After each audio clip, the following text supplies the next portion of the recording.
Chapter 10 टीका के लिए लड़ाई। दिन बहुत बढ़िया था। ठंडी हवा भूमध्य रेखीय सूर्य की गर्मी को कम कर रही थी। जनजाति में कई सप्ताह से शांति थी और कोई भी विदेशी दुश्मन बाहर से उसके संरक्षित क्षेत्र में घुस नहीं पाया था।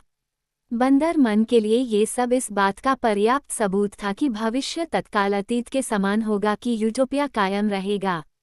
प्रेरी, जो अब आदत से एक निश्चित जनजातीय रिवाज बन गए हैं, या तो अपनी सतर्कता कम कर देते हैं या अपनी चौकियों को पूरी तरह से छोड़ देते हैं जब भी उन्हें मन करता है।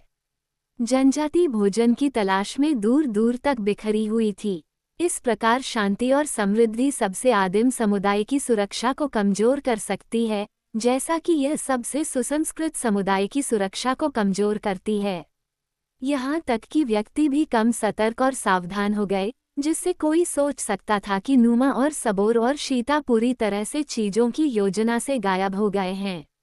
मादा और बालू उदास जंगल में बिना सुरक्षा के घूमते थे, जबकि लालची नर दूर दूर तक चारा ढूंढते थे, और इस तरह ये हुआ कि टीका और गजान, उसका बालू, जनजाति के सुदूर दक्षिणी छोर पर शिकार करते थे, जबकि उनके आसपास कोई बड़ा नर नहीं था। दक्षिण की ओर जंगल में एक भयावह आकृति घूम रही थी, एक विशाल बैल बंदर, जो अकेलेपन और हार से पागल हो गया था। एक सप्ताह पहले उसने दूर के कबीले के राजा के लिए संघर्ष किया था, और अब वो पस्त हो चुका था और अभी भी दर्द से कराह रहा था। वह जंगल में निर्वासित की तरह घूम रहा था। बाद में वह अपने कबीले में वापस लौट सकता था और उस बालों वाले जानवर की इच्छा के आगे झुक सकता था जिसे उसने गद्दी से उतारने की कोशिश की थी, लेकिन फिलहाल उसने ऐसा करने की हिम्मत नहीं की, क्योंकि उसने न केवल ताज बल्कि अपने स्वामी और मालिक की पत्नियों को भी चाहा था। उसे भूलने के लिए कम से कम एक पूरा चांद चाहिए था, जिसके साथ उसने गलत किया था, और इसलिए टूग एक अजीब जंगल में भटकता रहा, भयानक, घृणा से भरा हुआ।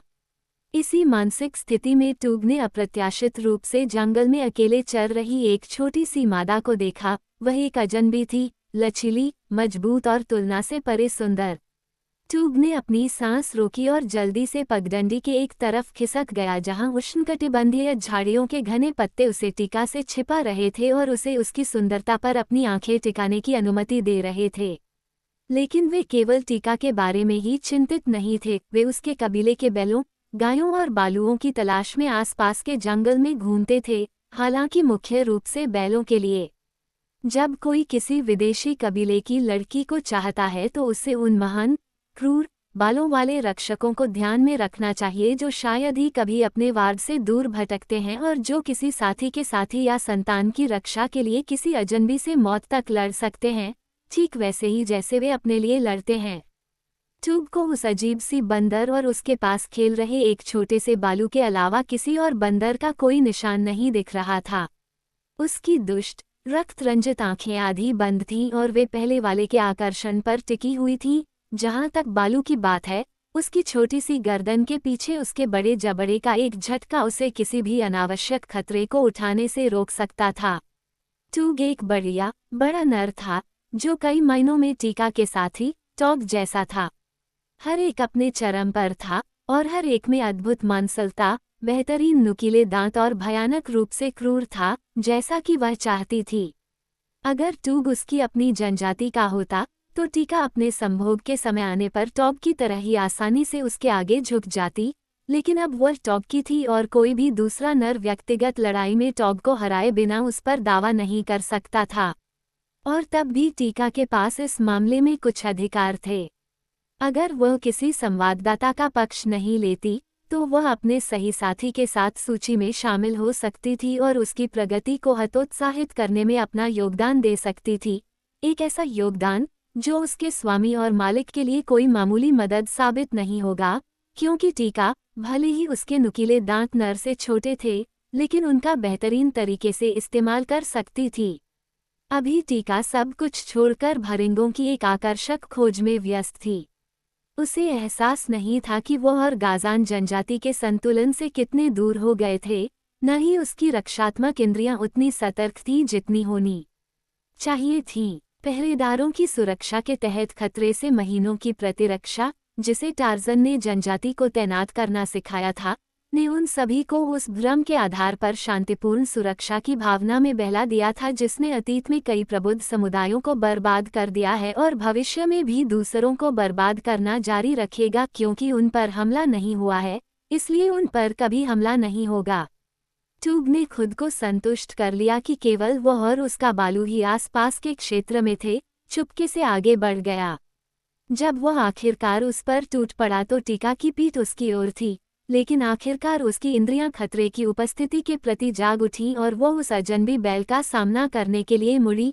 ठीक उसके पहुंचने से पहले ट्यूब उससे कुछ कदम दूर रुक गया। अजनबी के मोहक स्त्री आकर्षण के आगे उसका गुस्सा भाग गया था।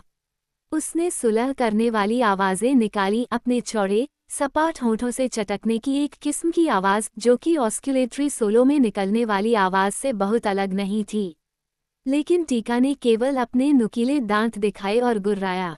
छोटा गाजान अपनी मां की ओर भागने लगा, लेकिन उसने उसे जल्दी से क्रीगा कहकर चेतावनी दी और उसे एक ऊंचे पेड़ पर भाग जाने को कहा। जाहिर है टीका अपने नए प्रेमी से बहुत प्रभावित नहीं थी। ट्यूब को यह एहसास हुआ और उसने अपने तरीके उसी हिसाब से बदल दिए। उसने अपनी विशाल छाती को फुलाया, अपनी खुरदरी उंगलियों से उस पर वार किया और उसके सामने इधर उधर घूमता रहा। मैं ट्यूब हूँ, उसने शेखी बघारी। मेरे लड़ाकू नुकीले दांतों को देखो, मेरी बड़ी भुजाओं और मेरे शक्तिशाली पैरों को देखो। एक ही बार में मैं तुम्हारे सबसे बड़े बैल को मार सकता हूँ। मैंने अकेले ही शीता को मार डाला है। मैं ट्यूब हूँ, ट्यूब तुम्हें चाहता है। फिर उसने प्रभाव का इंतजार किया और उसे इंतजार करने के लिए ज्यादा समय नहीं लगा। टीका ने तेजी से मुड़कर देखा जो उसके बड़े वजन को झुठला रहा था और विपरीत दिशा में भाग गई। ट्यूब ने गुस्से से गुर्राते हुए पीछा किया, लेकिन छोटी हल्की मादा उसके लिए बहुत तेज थी। उसने कुछ गज तक उसका पीछा किया और फिर झाग उगलते और भौंकते हुए वह रुक गया और अपनी सख्त मुट्ठियों से जमीन पर वार करने लगा। ऊपर के पेड़ से छोटे गाजन ने नीचे देखा और अजनबी बैल की बेचैनी देखी। युवा होने के कारण और खुद को भारी नर की पहुंच से दूर समझकर गाजन ने अपने उत्पीड़क को बेवक्त गाली दी।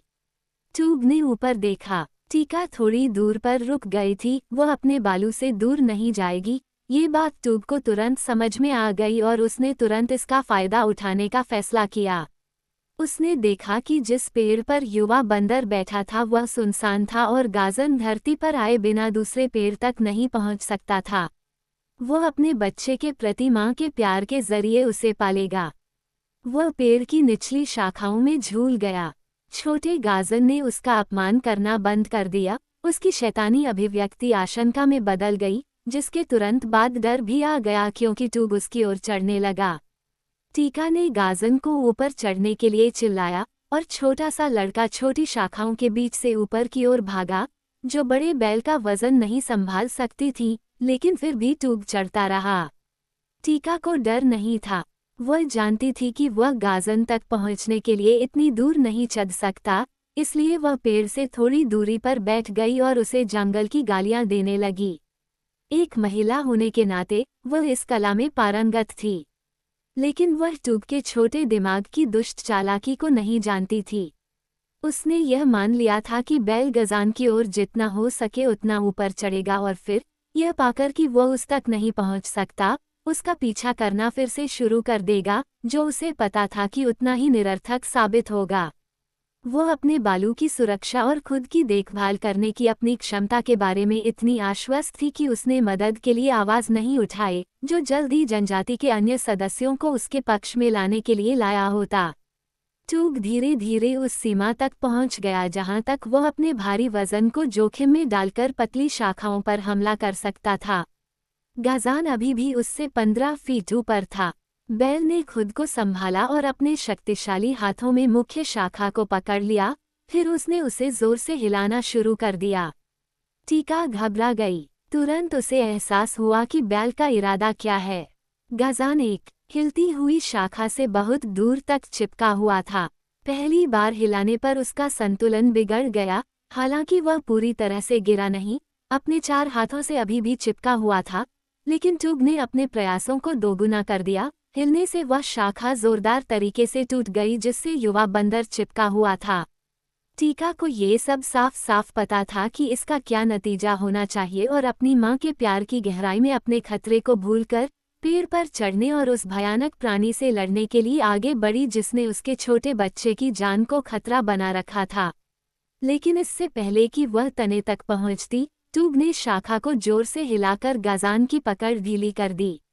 एक चीख के साथ छोटा सा बच्चा पत्तियों के बीच से नीचे गिर गया, एक नया पकड़ बनाने के लिए व्यर्थ ही उसे पकड़ता रहा और एक भयानक धमाके के साथ अपनी माँ के पैरों पर उतरा, जहाँ वह चुपचाप और निश्चल पड़ा था। कराहते हुए टीका ने उस स्थिर आकृति को अपनी बाहों में उठाने के लिए झुकी, लेकिन उसी क्षण टूब उसके ऊपर था। संघर्ष करते हुए और काटते हुए वह खुद को छुड़ाने के लिए संघर्ष कर रही थी, लेकिन विशाल बैल की विशाल मांसपेशियां उसकी कमजोर ताकत के लिए बहुत ज्यादा थीं। टूब ने उसे बार बार मारा और उसका गला घोंटा, जब तक कि वह आधी बेहोश होकर लगभग समर्पण की स्थिति में नहीं पहुंच गई। फिर बैल ने उसे अपने कंधे पर उठा लिया और दक्षिण की ओर उस पगडंडी पर वापस चला गया जहां से वह आया था। जमीन पर छोटे गाजान का शांत रूप पड़ा था। वो कराह नहीं रहा था, वो हिल डुल नहीं रहा था। सूरज धीरे धीरे मध्याह्न की ओर बढ़ रहा था। एक खुजलीदार चीज जंगल की हवा को सूंघने के लिए अपनी नाक ऊपर उठाकर झाड़ियों के बीच से रेंगती हुई निकल रही थी। ये डेंगो लकड़बग्घा था। कुछ ही देर में उसका बदसूरत थूथन पास की कुछ पत्तियों से टूटकर बाहर आ गया और उसकी क्रूर आंखें गाजान पर टिक गईं। उस सुबह वानरों का टार्जन समुद्र के किनारे केबिन में गया था, जहां वह कई घंटे ऐसे समय बिताता था जब जनजाति आसपास के क्षेत्र में घूम रही होती थी। फर्श पर एक आदमी का कंकाल पड़ा था जो कि पूर्व लॉर्ड ग्रास्टोक का बचा हुआ था, जैसा कि लगभग 20 साल पहले गिरा था जब केरचक महान वानर ने इसे बेजान अवस्था में फेंक दिया था। बहुत पहले ही दीमक और छोटे कृंतक मजबूत अंग्रेजी हड्डियों को साफ कर चुके थे। सालों से टार्जन ने इसे वहां पड़ा देखा था और इस पर उतना ही ध्यान दिया जितना उसने अपने जंगल के ठिकानों पर बिखरी अनगिनत हजार हड्डियों पर दिया था। बिस्तर पर एक और छोटा कंकाल पड़ा था और युवक ने इसे अनदेखा कर दिया जैसे उसने दूसरे को अनदेखा किया था। वह कैसे जान सकता था कि एक उसका पिता था, दूसरा उसकी माँ। पूर्व लॉर्ड ग्रास्टोक द्वारा इतने प्यार से बनाए गए असभ्य पालने में हड्डियों का छोटा सा ढेर उसके लिए कोई मायने नहीं रखता था कि एक दिन वह छोटी खोपड़ी एक गौरवशाली उपाधि के लिए उसके अधिकार को साबित करने में मदद करेगी। यह उसकी समझ से परे था, जैसे कि ओरियन के सूर्य के उपग्रह। टार्जन के लिए वे हड्डियां थीं, सिर्फ हड्डियां। उसे उनकी जरूरत नहीं थी क्योंकि उन पर कोई मांस नहीं बचा था और वे उसके रास्ते में नहीं थे क्योंकि उसे बिस्तर की कोई जरूरत नहीं थी और फर्श पर पड़े कंकाल को वह आसानी से लंघ सकता था। आज वह बेचैन था। उसने पहले एक किताब के पन्ने पलटे और फिर दूसरी के। उसने उन चित्रों पर नजर डाली जो उसे याद थे और किताबों को एक तरफ फेंक दिया। उसने अलमारी में हजारवीं बार खोजबीन की। उसने एक थैला निकाला जिसमें धातु के कई छोटे गोल टुकड़े थे। पिछले सालों में वह उनसे कई बार खेल चुका था, लेकिन हमेशा वह उन्हें सावधानी से थैले में रखता था और थैले को अलमारी में उसी शेल्फ पर जहां उसने पहली बार उन्हें देखा था। अजीब तरह से आनुवंशिकता वानर मानव में प्रकट हुई। एक व्यवस्थित नस्ल से होने के कारण वह खुद भी बिना किसी कारण के व्यवस्थित था। वानरों ने जहां कहीं भी अपनी रुचि कम होती, चीजें गिरा दी, ऊंची घास में या पेड़ों की ऊंची शाखाओं से। वे जो कुछ गिराते उसे कभी कभी संयोग से फिर से पा लेते, लेकिन टार्जन के तरीके से ऐसा नहीं होता। अपने थोड़े से सामान के लिए उसके पास एक जगह थी और जब वह हर चीज से निपट जाता तो वह उसे उसकी उचित जगह पर वापस रख देता। छोटे थैले में धातु के गोल टुकड़े हमेशा उसे दिलचस्प लगते थे। दोनों ओर उभरी हुई तस्वीरें थीं जिनका अर्थ वह ठीक से नहीं समझ पाया। मोहरे चमकीले और चमकदार थे। उन्हें मेज पर विभिन्न आकृतियों में सजाना उसे बहुत मनोरंजक लगता था। उसने सैकड़ों बार इस तरह से खेला था। आज जब वह इतना व्यस्त था तो उसने एक सुंदर पीला मोहरा गिरा दिया, एक अंग्रेजी सावरेन जो उस बिस्तर के नीचे लुढ़क गया जहां एक बार सुंदर लेडी एलिस का सब कुछ पड़ा था। अपनी आदत के मुताबिक टार्जन ने तुरंत अपने हाथों और घुटनों के बल बैठकर बिस्तर के नीचे खोई हुई सोने की मोहर ढूंढी। यह अजीब लग सकता है, लेकिन उसने पहले कभी बिस्तर के नीचे नहीं देखा था। उसे सोने की मोहर मिल गई, और कुछ और भी मिला, एक छोटा लकड़ी का बक्सा जिसका ढक्कन ढीला था। उन दोनों को बाहर निकालकर उसने सोवरेन को उसके बैग में वापस रख दिया और बैग को अलमारी के अंदर उसकी शेल्फ में रख दिया। फिर उसने बक्से की जांच की। उसमें धातु के बेलनाकार टुकड़े थे, जो एक छोर पर शंकु के आकार के और दूसरे छोर पर चपटे थे, और उनका किनारा बाहर निकला हुआ था। वे सभी काफी हरे और फीके थे, जिन पर सालों से वर्दिग्रीस लगा हुआ था। टार्जन ने बक्से से मुट्ठी भर सिलेंडर निकाले और उनकी जांच की। उसने एक दूसरे पर रगड़ा और पाया कि हरा रंग उतर गया है, जिससे उनकी लंबाई के 2/3 हिस्से पर चमकदार सतह रह गई है और शंकु के आकार के सिरे पर एक फीका भूरा रंग रह गया है। लकड़ी का एक टुकड़ा पाकर उसने एक सिलेंडर को तेजी से रगड़ा और उसे एक चमकदार चमक मिली, जिससे वह प्रसन्न हुआ। उसके बगल में एक जेब में रखा थैला था जो उसने मारे गए कई काले योद्धाओं में से एक के शरीर से लिया था। इस थैले में उसने नए खिलौनों की एक मुट्ठी भर रखी, सोचा कि फुर्सत में उन्हें चमका देगा। फिर उसने बिस्तर के नीचे एक बक्सा रख दिया और अपने मनोरंजन के लिए कुछ और ना पाकर केबिन से बाहर निकल गया और कबीले की दिशा में वापस चल पड़ा। उनके पास पहुंचने से कुछ समय पहले ही उसने अपने आगे एक बहुत बड़ा शोर सुना, मादा बैलों और बैलों की तेज चीखें, बड़े बैलों की क्रूर, क्रोधित भौंकने और गुर्राने की आवाजें। उसने तुरंत अपनी गति बढ़ा दी, क्योंकि उसके कानों में आने वाली क्रीगा ने उसे चेतावनी दी कि उसके साथियों के साथ कुछ गड़बड़ है। जब टार्जन अपने मृत पिता के केबिन में अपने उपकरणों के साथ व्यस्त था, तब टीका का शक्तिशाली साथी टॉग जनजाति के उत्तर में 1 मील की दूरी पर शिकार कर रहा था। आखिरकार उसका पेट भर गया। वह आलसी होकर उस समाशोधन की ओर वापस मुड़ गया जहां उसने आखिरी बार जनजाति को देखा था, और जल्द ही उसके सदस्यों को अकेले या 2 या 3 के समूह में देखना शुरू कर दिया। उसे टीका या गजान कहीं नहीं दिखे, और जल्द ही उसने अन्य वानरों से पूछना शुरू कर दिया कि वे कहाँ हो सकते हैं, लेकिन हाल ही में किसी ने उन्हें नहीं देखा था। अब निचले वर्ग के लोग बहुत कल्पनाशील नहीं होते। वे, जैसा कि आप और मैं, उन घटनाओं की स्पष्ट मानसिक तस्वीरें नहीं बनाते जो घटित हो सकती थीं, और इसलिए टॉग को अब यह आशंका नहीं थी कि कोई दुर्भाग्य उसकी साथी और उसके बच्चों पर हावी हो गया है। वह केवल इतना जानता था कि वह टीका को ढूंढना चाहता था ताकि वह छाया में लेट सके और नाश्ता करते समय उसकी पीठ खुजला सके। लेकिन यद्यपि उसने उसे पुकारा और उसे खोजा और हर उस व्यक्ति से पूछा जो उसे मिला, उसे टीका या गजान का कोई पता नहीं चला। वह नाराज होने लगा था और उसने लगभग तय कर लिया था कि टीका को इतनी दूर भटकने के लिए डांटेगा, जबकि वह उसे चाहता था। वह शिकार के रास्ते पर दक्षिण की ओर बढ़ रहा था। उसके कठोर तलवे और उंगलियां कोई आवाज नहीं कर रही थीं, जब वह एक छोटे से मैदान के दूसरी तरफ डैंगो से टकराया। सड़ा हुआ मांस खाने वाले ने टॉग को नहीं देखा, क्योंकि उसकी सारी आंखें किसी ऐसी चीज पर टिकी थीं जो पेड़ के नीचे घास में पड़ी थी, ऐसी चीज जिस पर वह अपनी नस्ल के सतर्क चुपके से नजर रख रहा था। टॉग, जो हमेशा खुद को सतर्क रखता है, जैसा कि जंगल में इधर उधर घूमने वाले और जीवित रहने की इच्छा रखने वाले व्यक्ति को होना चाहिए, चुपचाप एक पेड़ पर चढ़ गया, जहां से वह खुले मैदान का बेहतर दृश्य देख सकता था। उसे डांगो से डर नहीं था, लेकिन वह देखना चाहता था कि आखिर डांगो किसका पीछा कर रहा था। एक तरह से, संभवतः, वह सावधानी के साथ साथ जिज्ञासा से भी प्रेरित था। और जब टॉग शाखाओं के बीच एक ऐसे स्थान पर पहुंचा जहां से वो खुले मैदान का स्पष्ट दृश्य देख सकता था, तो उसने देखा कि डांगो पहले से ही उसके ठीक नीचे किसी चीज को सूंघ रहा था, जिसे टॉग ने तुरंत पहचान लिया कि यह उसके छोटे गाजान का निर्जीव रूप है। इतनी डरावनी, इतनी पाश्विक चीख के साथ कि चौंके हुए डांगो को कुछ देर के लिए स्तब्ध कर दिया। महाकपि ने अपने शक्तिशाली शरीर को आश्चर्यचकित लकड़बग्घे पर फेंक दिया।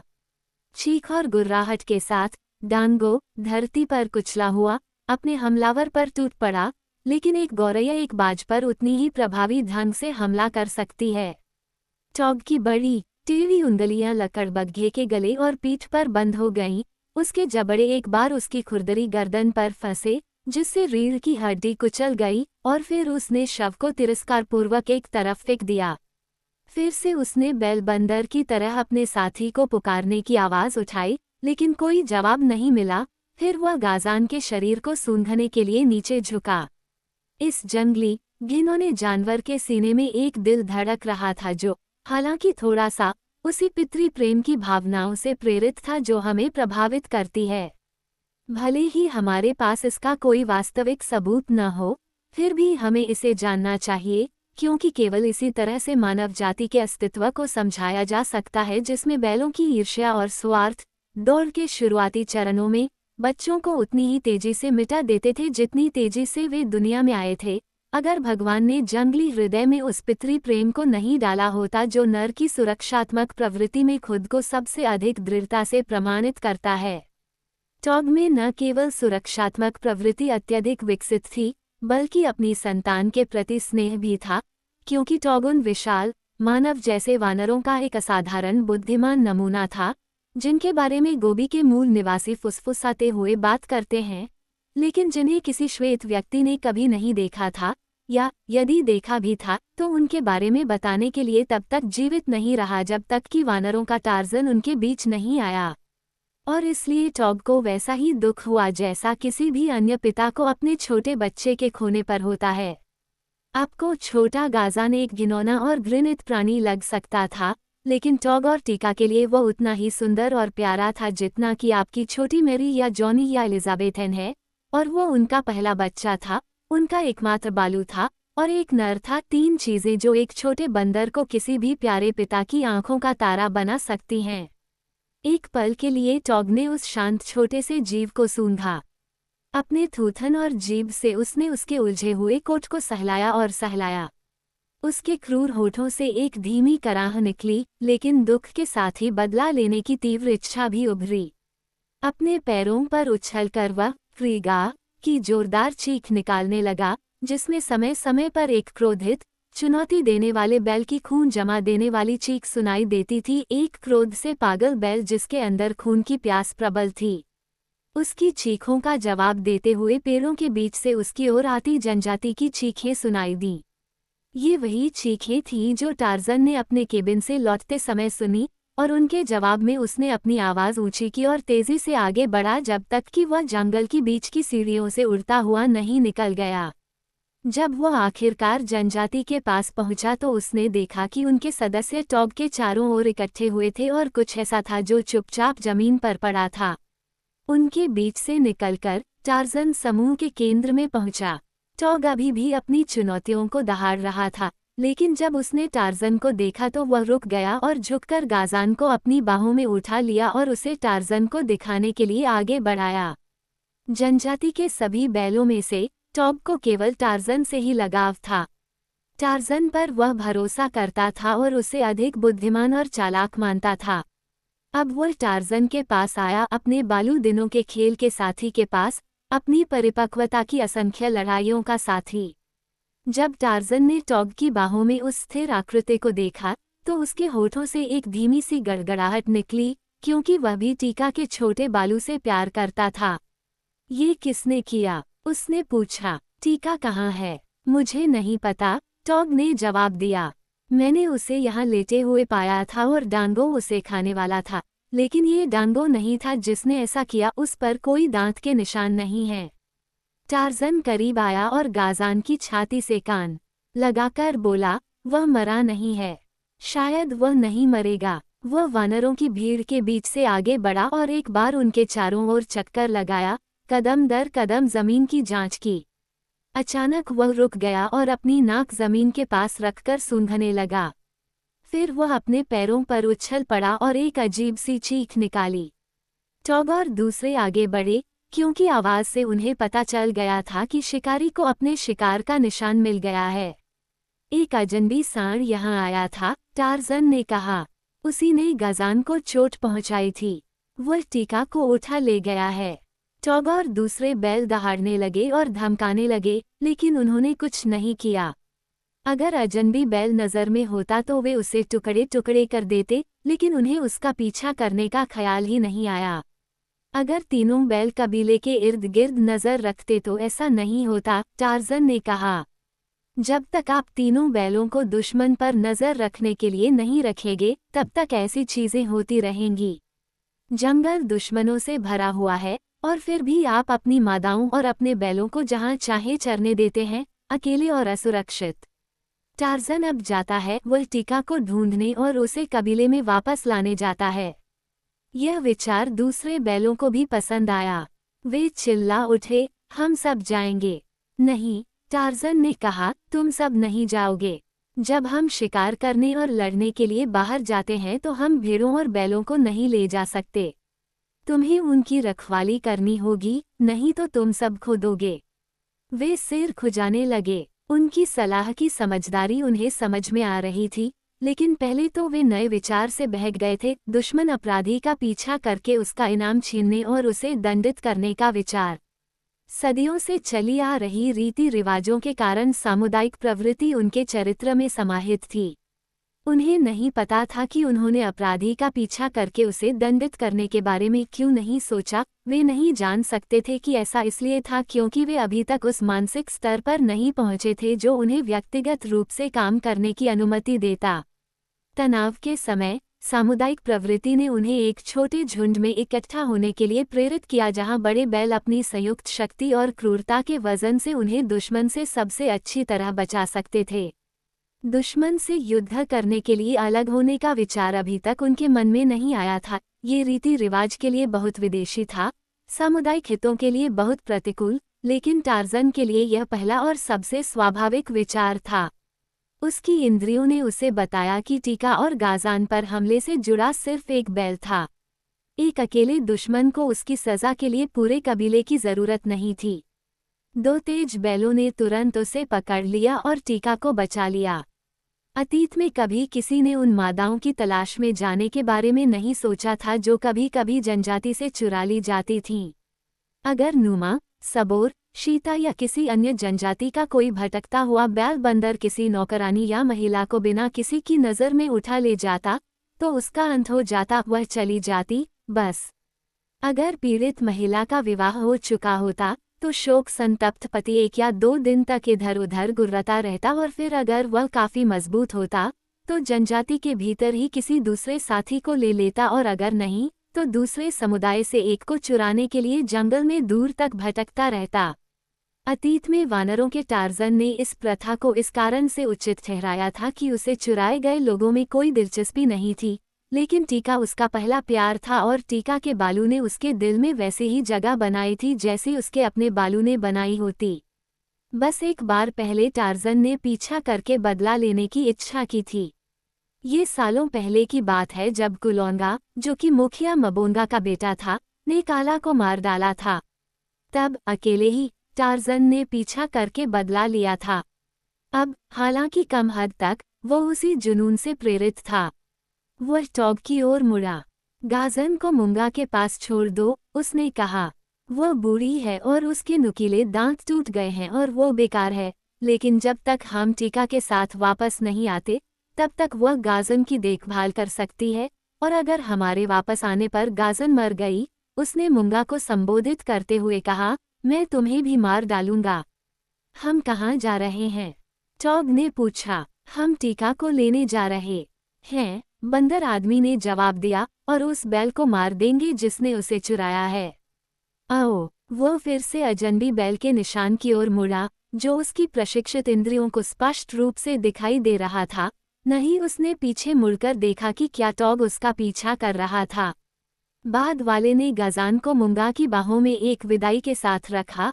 अगर वह मर गया तो टार्ज़न तुम्हें मार देगा, और वह भूरे रंग की चमड़ी वाले व्यक्ति के पीछे चला गया जो पहले से ही जंगल के रास्ते पर धीमी गति से आगे बढ़ रहा था।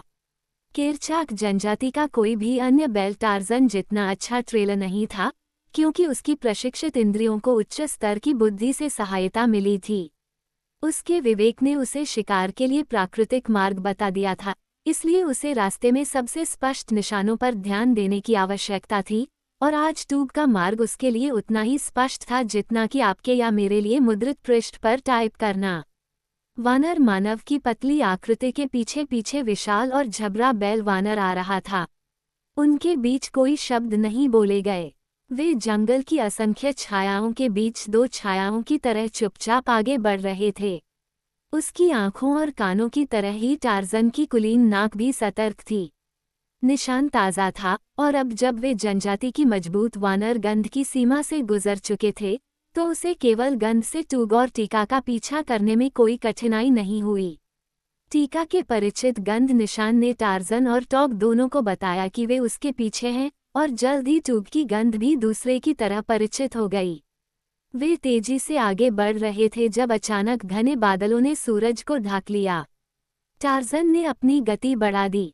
अब वह जंगल की पगडंडी पर उड़ रहा था, या जहां टूग पेड़ों पर चढ़ गया था, वह पत्तेदार शाखाओं के झुके हुए लहरदार रास्ते पर गिलहरी की तरह फुर्ती से चल रहा था। पेड़ से पेड़ पर झूल रहा था जैसे टूग उनके सामने झूल रहा था, लेकिन अधिक तेजी से क्योंकि वे टूग जैसे बोझ से विकलांग नहीं थे। टार्ज़न को लगा कि वे लगभग शिकार के पास पहुंच चुके होंगे, क्योंकि गंध का निशान और भी मजबूत होता जा रहा था। तभी अचानक जंगल में भयंकर बिजली चमकी और आकाश और जंगल में गड़गड़ाहट की एक गगनभेदी गर्जना गूंज उठी, जब तक कि धरती कांप उठी और हिल गई। फिर बारिश हुई, जैसा कि हम समशीतोष्ण क्षेत्रों में नहीं होता, बल्कि पानी के एक विशाल हिमस्खलन के रूप में, एक ऐसा जल प्रलय जो झुके हुए जंगल के दिग्गजों और उनकी छाया में रहने वाले भयभीत जीवों पर बूंदों के बजाय टनों की बारिश करता है। और बारिश ने वही किया जो टार्ज़न जानता था कि वो करेगी। इसने धरती से शिकार के निशान मिटा दिए। आधे घंटे तक मूसलाधार बारिश होती रही, फिर सूरज चमक उठा और जंगल को लाखों चमकदार रत्नों से सजा दिया। लेकिन आज बंदर आदमी, जो आमतौर पर जंगल के बदलते चमत्कारों के प्रति सतर्क रहता है, उन्हें नहीं देख पाया। केवल ये तथ्य कि टीका और उसके अपहरणकर्ता का निशान मिट गया था, उसके विचारों में जगह बना पाया।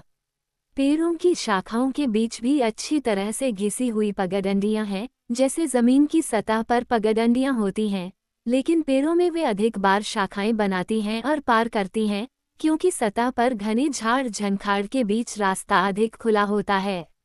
बारिश बंद होने के बाद टार्ज़न और टॉगिन अच्छी तरह से चिन्हित पगडंडियों में से एक पर चलते रहे, क्योंकि बंदर आदमी जानता था कि चोर के लिए ये सबसे तर्कसंगत रास्ता था।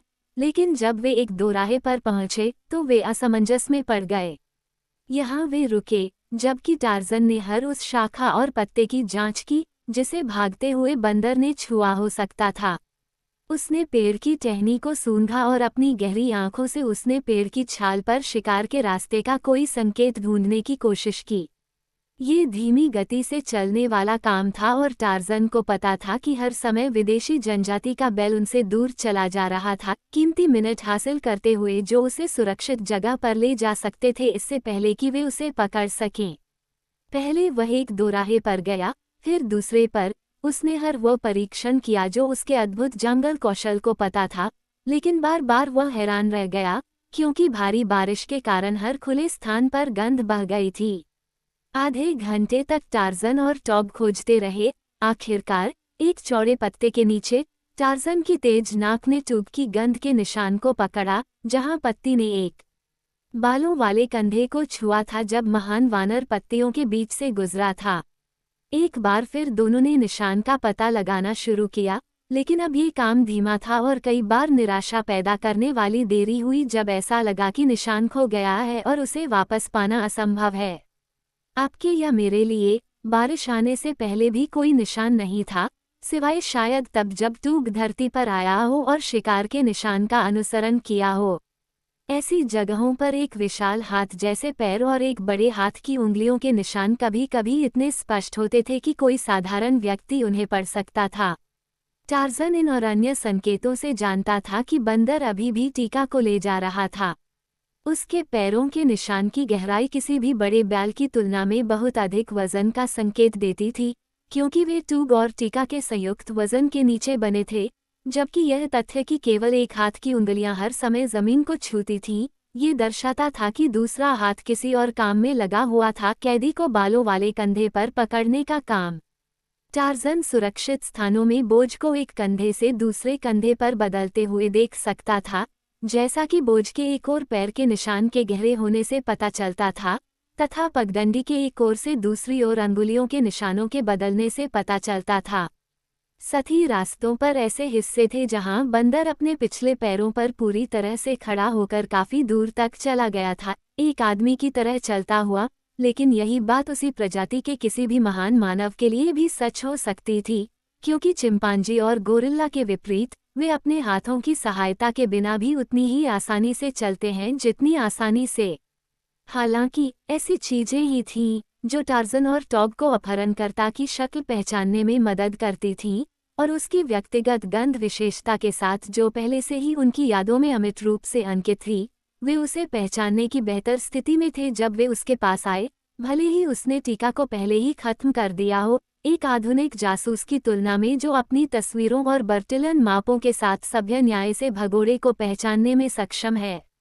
लेकिन अपनी सारी उच्च तनावपूर्ण और नाजुक रूप से सज्जित बोध क्षमताओं के बावजूद किरचाक जनजाति के दो बैल अक्सर निशान का अनुसरण करने के लिए बहुत दबाव में थे, और सबसे अच्छी बात ये थी कि वे इतने विलंबित थे कि दूसरे दिन दोपहर तक वे अभी भी भगोड़े को पकड़ नहीं पाए थे।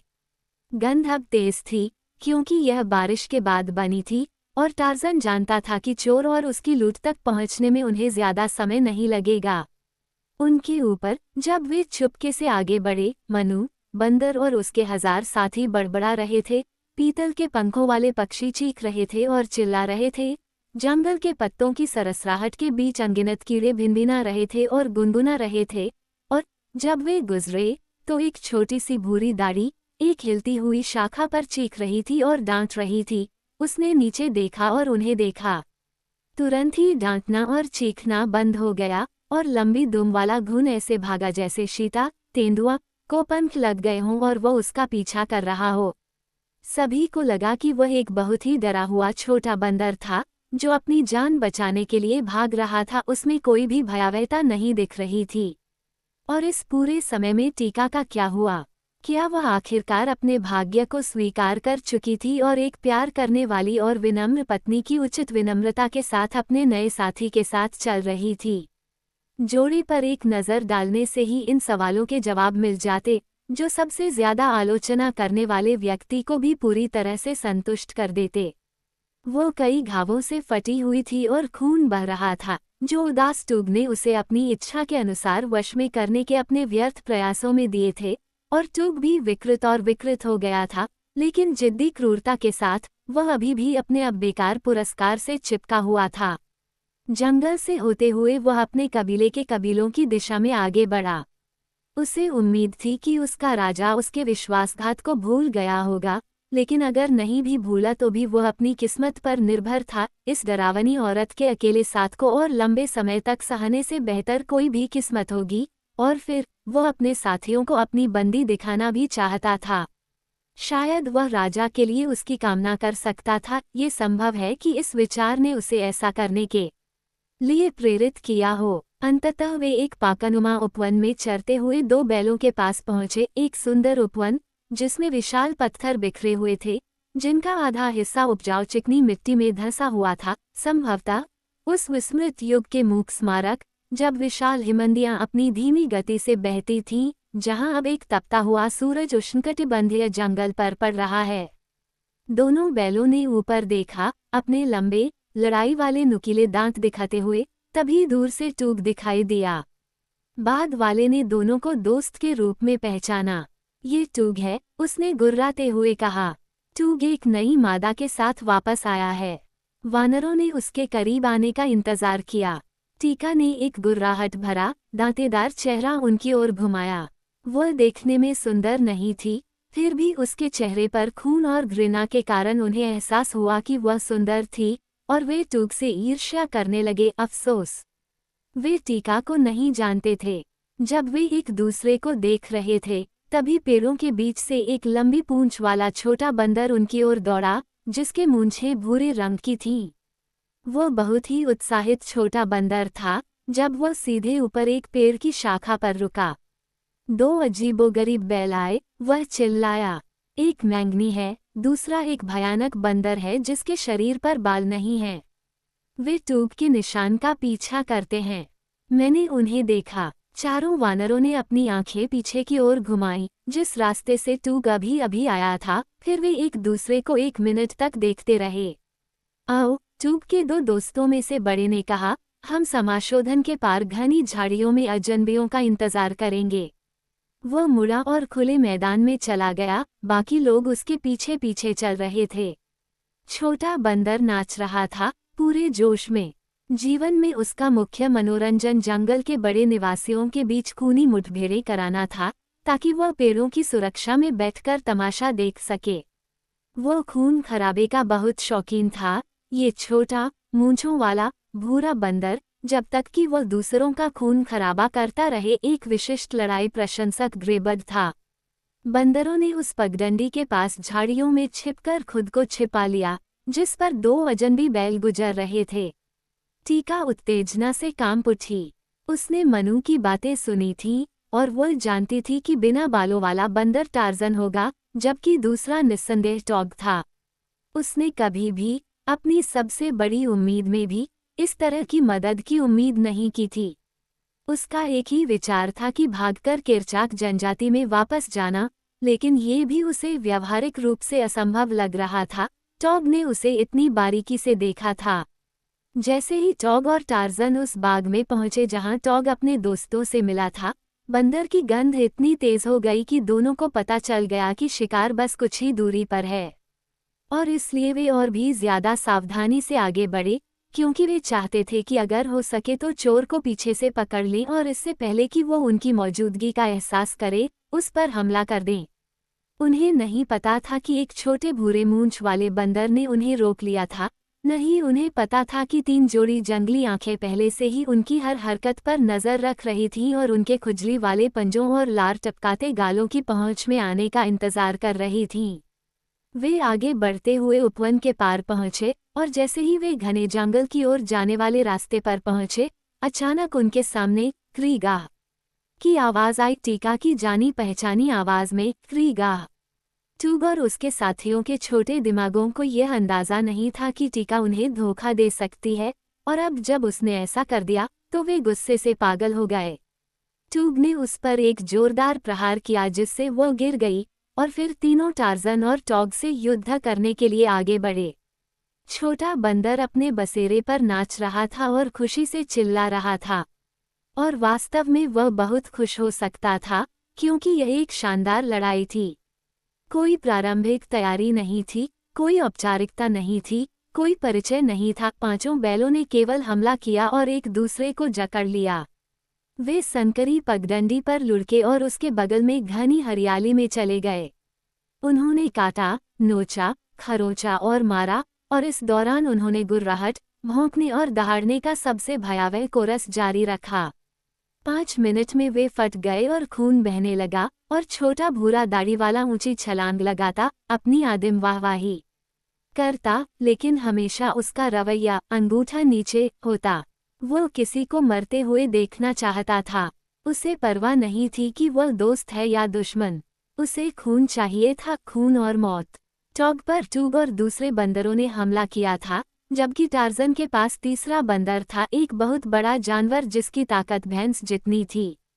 टार्जन के हमलावर ने पहले कभी इस फिसलन भरे, बाल रहित बैल जैसा अजीब प्राणी नहीं देखा था जिसके साथ उसने लड़ाई की थी। पसीने और खून से टार्जन की चिकनी, भूरी खाल ढकी हुई थी। वह बार बार उस बड़े बैल के चंगुल से फिसल जाता था, और इस दौरान वह अपने शिकार के चाकू को म्यान से छुड़ाने के लिए संघर्ष करता रहता था जिसमें वह फंस गया था।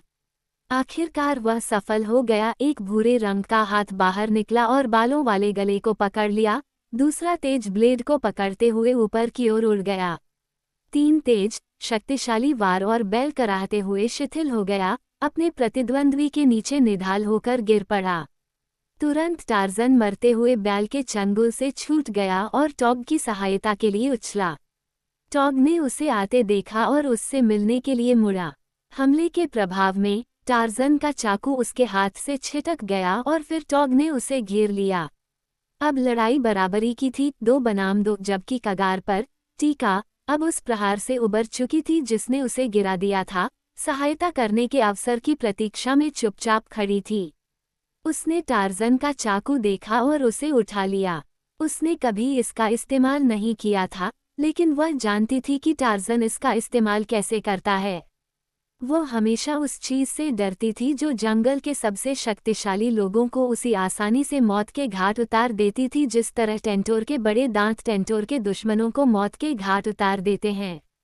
उसने देखा कि टार्ज़न की जेब की थैली उसके बगल से फटी हुई है, और एक बंदर की तरह उत्सुकता के साथ, जिसे खतरा और उत्तेजना भी पूरी तरह से दूर नहीं कर सकते, उसने उसे भी उठा लिया।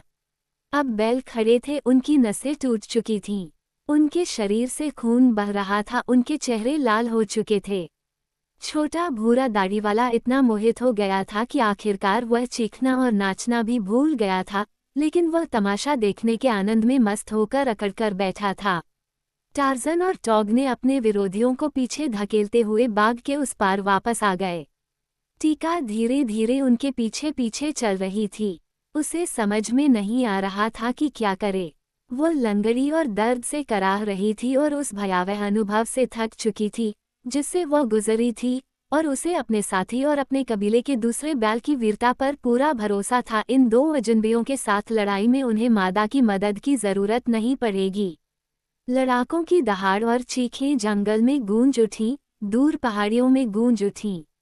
टार्ज़न के विरोधी के गले से 20 क्रीगाह की आवाजें निकली और अब पीछे से वह जवाब आया जिसका उसे इंतजार था।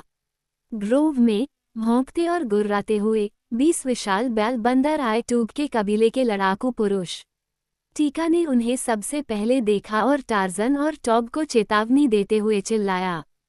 फिर वह लड़ाकों को पीछे छोड़कर मैदान के दूसरी तरफ भाग गई। एक पल के लिए डर ने उसे अपने कब्जे में ले लिया।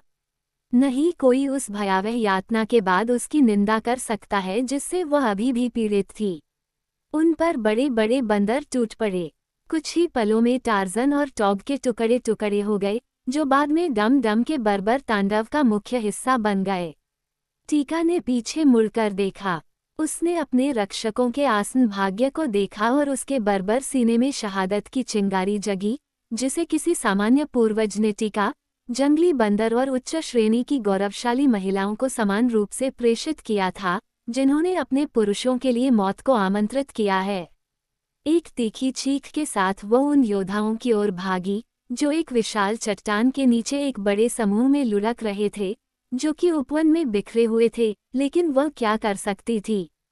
उसके हाथ में जो चाकू था, वह अपनी कमजोर ताकत के कारण उसका फायदा नहीं उठा सकती थी।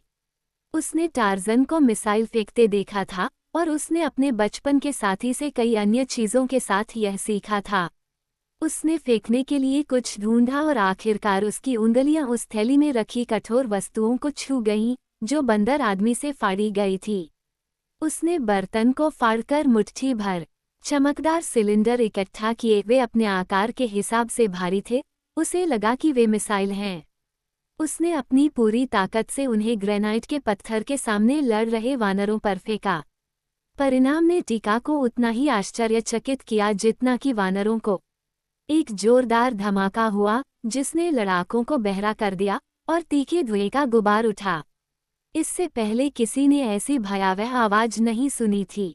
डर से चीखते हुए अजनबी बैल अपने पैरों पर कूद पड़े और अपने कबीले के मैदान की ओर भाग गए, जबकि टॉग और टार्ज़न धीरे धीरे खुद को संभाले और लंगड़े और खून से लथपथ अपने पैरों पर खड़े हो गए। वे भी भाग जाते अगर उन्होंने टीका को अपने सामने खड़ा नहीं देखा होता। उसके हाथों में चाकू और जेब की थैली होती। वह क्या था? टार्ज़न ने पूछा। टीका ने अपना सिर हिलाया। मैंने इन्हें अजनबी बैलों पर फेंका, और उसने धूसर शंकु के आकार के सिरों वाले चमकदार धातु के सिलेंडरों का एक और मुट्ठी भर आगे बढ़ाया। टार्ज़न ने उनकी ओर देखा और अपना सिर खुजलाया। वे क्या हैं? टॉग ने पूछा। मुझे नहीं पता, टार्ज़न ने कहा। मैंने उन्हें ढूंढ लिया है। भूरे दाढ़ी वाला छोटा बंदर 1 मील दूर पेड़ों के बीच रुक गया और डर के मारे एक शाखा से लिपट गया। उसे नहीं पता था कि वानरों के टार्ज़न के मृत पिता ने 20 साल के अंतराल में अतीत से वापस आकर उसके बेटे की जान बचाई थी। नहीं टार्ज़न, लॉर्ड ग्रास्टोक को ये पता था।